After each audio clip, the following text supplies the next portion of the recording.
I still remember the first time I saw that house. It wasn't just a building, it was home. The tall white walls, the wide windows that let in the perfect sunlight, the little garden I dreamed of filling with flowers. I worked for years, sacrificing everything. Late nights, extra shifts, skipping vacations, just to make it mine.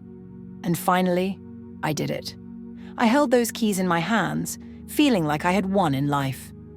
But one evening, I pulled into the driveway and saw something that made my heart stop. A moving truck, strangers carrying boxes, a family laughing as they arranged furniture inside my home. At first, I thought it was a mistake, maybe the wrong address. But then I saw her, my cousin, walking out the front door like she owned the place. I rushed inside, my chest tight, my hands shaking. "What's going on?" I demanded.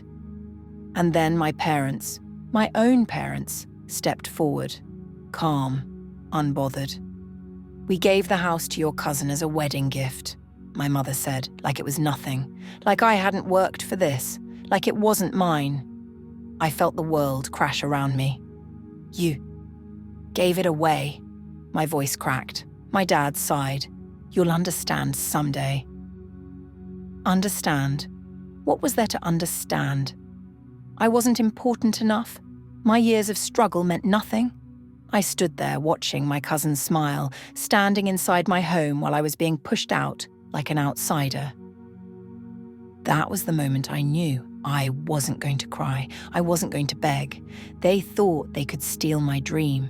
They had no idea what was coming. I couldn't breathe. My own parents had given away my house like it was nothing. Like I was nothing. I could still hear my mother's words in my head. "We gave it to your cousin as a wedding gift." A wedding gift. The house I had spent years saving for. The house I had planned my entire future around. My hands were shaking as I faced them. "How could you do this to me?" My voice was barely above a whisper, but the rage inside me was screaming. My mother crossed her arms, looking at me like I was being dramatic. "You'll have another chance to buy a house," she said casually. "Your cousin needed this more than you. She's starting a new life." I felt like I had been punched in the stomach. "And what about me?" I asked, my voice breaking. "Did I not matter at all?" My father sighed, rubbing his temples like I was the problem. "We had better plans for the house, sweetheart. Your cousin and her husband will put it to good use. You're still young, you'll figure things out." Better plans? Better plans? I had worked 2 jobs, skipped meals, missed out on everything just to afford that house. And they tossed it away like an old toy. My cousin, standing in the doorway of my house, had the audacity to smirk. "You're overreacting," she said. "It's just a house." Just a house? Just the one thing I had sacrificed everything for? Just the dream I had been chasing for years? I clenched my fists, my nails digging into my palms. I wanted to scream, cry, do something, but I knew it wouldn't change anything. They had already decided that I wasn't important. They had betrayed me in the worst way possible. Fine. They wanted to act like I didn't matter. I'd show them just how much of a mistake they had made. I sat in my car, staring out the windshield, but I wasn't really seeing anything. The streetlights blurred through my tears, and my hands gripped the steering wheel so tightly that my knuckles turned white. This wasn't how things were supposed to be. I had done everything right. I had worked hard, saved every penny, and built a future for myself. And now I had nothing, nowhere to go, no home, no family. I called my parents again, hoping, praying that maybe they had come to their senses, that maybe they realized how much they had hurt me. But when my mother picked up, her voice was cold. "You need to stop this attitude," she said. "It's done. Move on." Move on? From what? The home I had poured my heart into? The life I had been building? My father didn't even bother to get on the phone. My cousin? She didn't say a word. She was probably too busy celebrating in my living room. I had never felt so humiliated, so abandoned. With nowhere else to go, I parked in a quiet corner of a supermarket parking lot and curled up in the back seat. The leather was cold against my skin, and I pulled my thin jacket tighter around me. I told myself it was just for one night, just until I figured something out. But that one night turned into 2, then 3. I used public restrooms to wash my face, ate cheap food from gas stations, and watched as my bank account sank lower and lower. People walked past me without a second glance, never knowing that I wasn't just some girl taking a break in her car. I was living in it. It hurt. Every single second of it hurt. But underneath all the pain, something else was growing. Anger. They thought they had beaten me, that they had stolen my dream and left me with nothing. But they had no idea who they were dealing with. I wasn't broken. I wasn't giving up. I was planning. I was going to take back what was mine, and when I did, they would regret everything.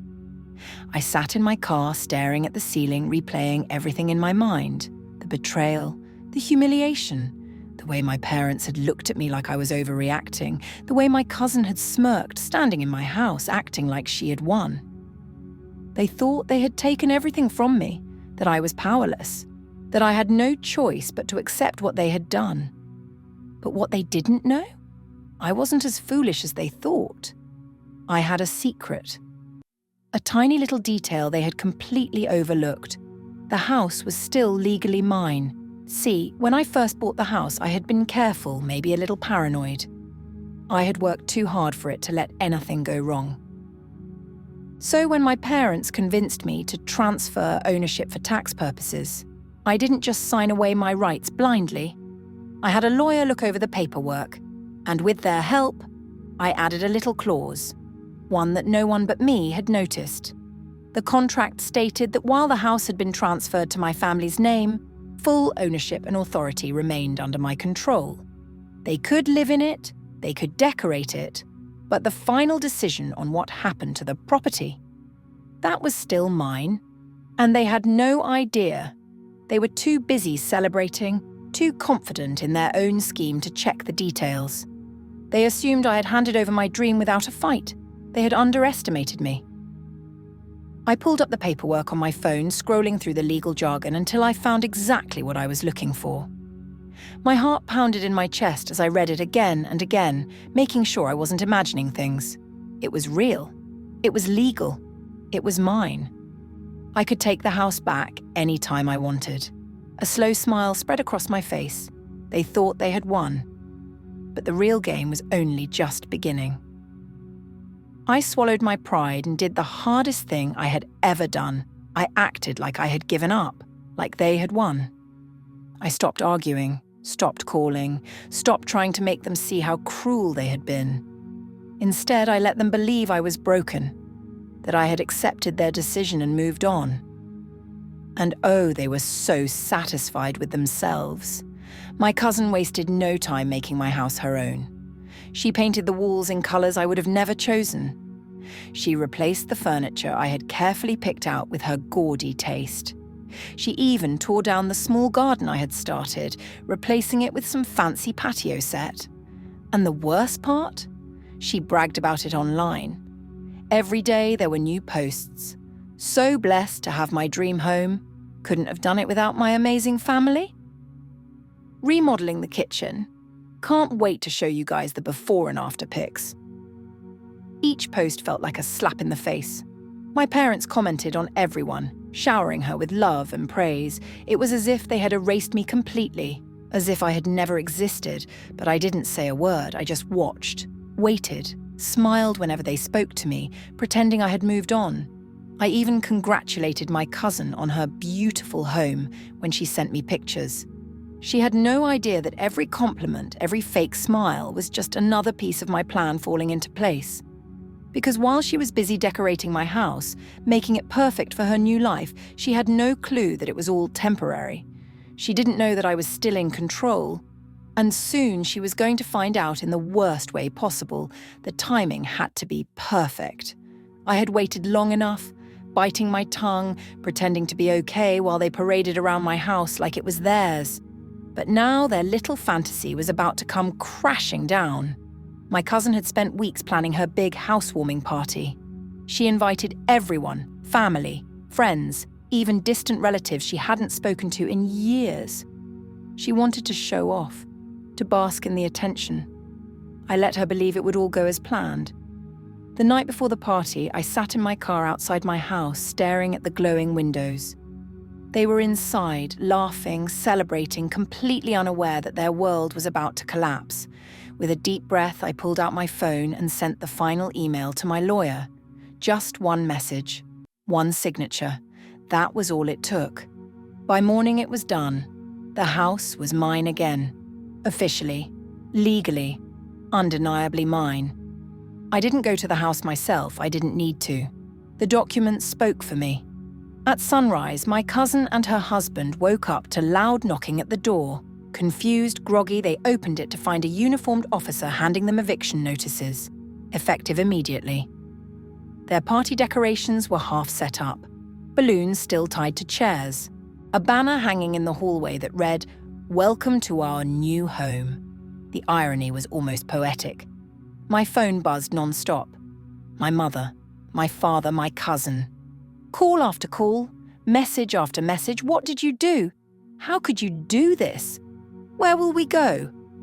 I didn't answer. I just leaned back in my seat, a slow smile spreading across my face. They thought they had stolen my dream, but now they had nothing. My phone wouldn't stop ringing. Call after call, message after message.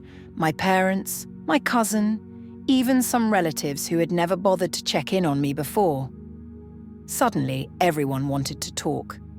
I let them sweat for a while. Then, finally, I picked up. The second I answered, my mother's panicked voice filled my ears. "How could you do this? We're family!" I almost laughed. Family? Was I family when they threw me out of my own home? Was I family when they told me to move on while they handed my dream to someone else? Before I could answer, my cousin snatched the phone. She was sobbing. "You don't understand. This is our home now. We spent so much money fixing it up." I leaned back, a smirk tugging at my lips. "Your home?" I said slowly. "Funny, because last time I checked, I paid for that house." "But we've already planned everything," she wailed. "The party, our life here. How could you be so cruel?" Cruel. That was rich coming from her. I took a deep breath, letting the silence stretch just long enough to make her squirm. Then, in the calmest voice I could manage, I said, "You should have thought about that before you stole it from me." Her sobs turned into angry, breathless gasps. "You're heartless," I chuckled, number I just learned from the best. My father took the phone then, his voice tight with barely controlled anger. "You're making a mistake. If you do this, you'll regret it." I rolled my eyes. "Oh no, Dad. You made the mistake. You underestimated me." Silence. Then, finally, in a small, broken voice, my cousin whispered, "Where are we supposed to go?" I sighed dramatically. "You'll figure something out," I said, throwing their own words back at them. "You're still young." And with that, I hung up. Let them panic. Let them feel what I felt. This was their mess to deal with now. I stood in front of my house one last time, letting the satisfaction sink in. The for sale sign swayed slightly in the breeze, and I couldn't help but smile. My family thought they had won. They thought they had stolen my dream and left me with nothing. But in the end, they were the ones left empty-handed. And the best part? I wasn't just taking the house back. I was getting rid of it for good. I didn't keep it. I didn't move back in. I didn't let them think, even for a second, that they could weasel their way back into my life. Instead, I sold it for a massive profit. The market had gone up since I bought it, and now someone was willing to pay way more than what I originally spent. A stranger bought it. Someone who had no idea about the history, the betrayal, the lies. Someone who didn't care about my cousin's sob story or my parents' desperate pleas. The day the sale was finalized, I got another flood of calls. I didn't answer. I knew what they wanted. They wanted to know where they were supposed to go. My cousin had spent every last cent on remodeling the house, thinking she'd live there forever. My parents had supported her, confident that I wouldn't fight back. Now, they had nothing. They had to beg distant relatives for a place to stay. My cousin, who had once smirked at me in my living room, now had to rely on others for a couch to sleep on. And me. I walked away with my pockets full and my heart light. They thought they had destroyed me. But I came out stronger, richer, and completely free from them. Revenge had never tasted so sweet. I leaned back on my new couch, sipping a warm cup of coffee, as I looked out at the breathtaking view from my window. My new home was everything I had ever dreamed of, and more. It was bigger, better, and far, far away from the people who had once tried to take everything from me. They thought they had won. They thought they could steal my dream, push me aside and live happily ever after. But now, they were the ones struggling. After I sold the house, I took my time searching for the perfect place. No rush, no pressure. I wanted something mine, something that no one could ever take away from me again. And I found it. The moment I walked through the doors, I knew. The high ceilings, the gorgeous kitchen, the peaceful backyard.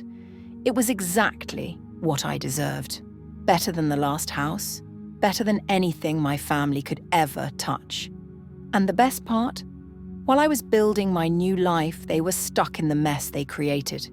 My cousin, the one who had paraded around like a queen in my home, now had nothing. She had spent every dollar on renovations, thinking she'd live there forever. But forever turned out to be very short. She had to beg for a place to stay, bouncing between relatives who weren't too thrilled to take her in. My parents, they had lost their perfect plan. Their golden child, their selfish decision, it all backfired. I heard through distant relatives that they regretted what they did, that they wished they had handled things differently. But regrets wouldn't change a thing. They could regret it every single day for the rest of their lives. It wouldn't matter. Because I had moved on. I had won.